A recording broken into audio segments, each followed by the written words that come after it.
নেশামুক্ত রাজ্য গঠন কি শুধু স্লোগান নাকি প্রকৃত অর্থে রাজ্য নেশামুক্ত হতে পারবে? এটা কিন্তু এখন বড় প্রশ্ন। আরও একবার খয়েরপুর বাইপাস এলাকায় 9 লক্ষাধিক টাকার নেশা সামগ্রী সহ এক ব্যক্তি আটক হওয়ার ঘটনায় প্রশ্ন জোরদার হয়েছে।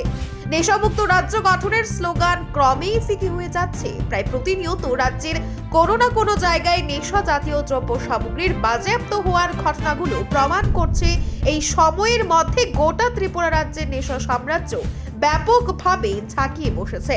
এবার সুনির্দিষ্ট খবরের ভিত্তিতে খয়েরপুরের বাইপাস এলাকা থেকে বর্জমনগর থানার পুলিশ 9 লক্ষাধিক টাকার বেআইনি কফ সিরাপ ফেন্সিডিল আটক করে বলে জানা গেছে।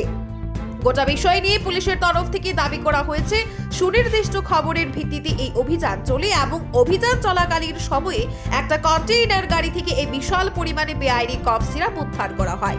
পাশাপাশি সংশ্লিষ্ট গাড়ির চালক আসাম প্রদেশের জনৈক ব্যক্তিকেও আটক করা হয়েছে।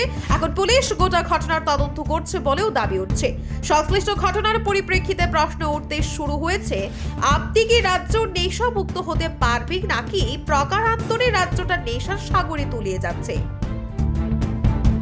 গতকালকে রাত্রেবেলা আমাদের ওসি খয়েরপুরে একটা সিক্রেট সোর্সে খবর পায় যে লোহিয়া লজিস্টিক পার্কের এখানে কিছু নার্কোটিক ড্রাগ কিছু আনলোডিং হতে পারে এমন খবর পেয়েছিল। সাথে সাথে আমাদের এখানটায় খয়েরপুর আউটপোস্টের যে এসআই বিষ্ণুদেব বর্মা এখানটায় ছুটে গেছে স্টাফ নিয়ে। তখন দেখা গেছে কি একটা গাড়ি, একটা কন্টেনার গাড়ি KA01AL4183 এই কন্টেনার গাড়ি থেকে তখন আনলোডিং হচ্ছে। তখন আনলোডিংয়ের সময় এখানের মধ্যে আমরা 12 কার্টন কফ সিরাপ যেগুলি কোডেন ফসফেটওয়ালা এসকাপ এগুলিকে পাওয়া গেছে এবং সঙ্গে সঙ্গে এগুলি সিজ করা হয়েছে। ওই লোকটাকে ড্রাইভার, যার নাম হচ্ছে যোগেন হাজারিকা, তার বাড়ি আসাম, ওকেও অ্যারেস্ট করা হয়েছে।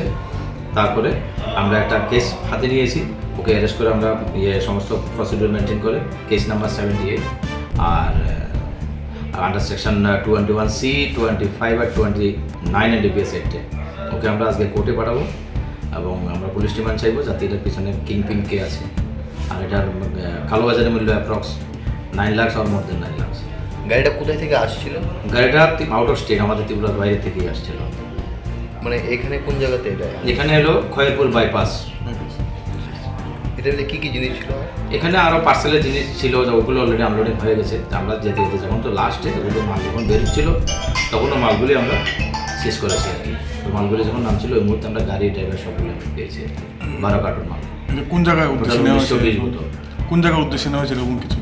এটা হয়তো বা কোনো স্মাগলিংয়ের জন্যই আমাদের স্টেটে এসেছে।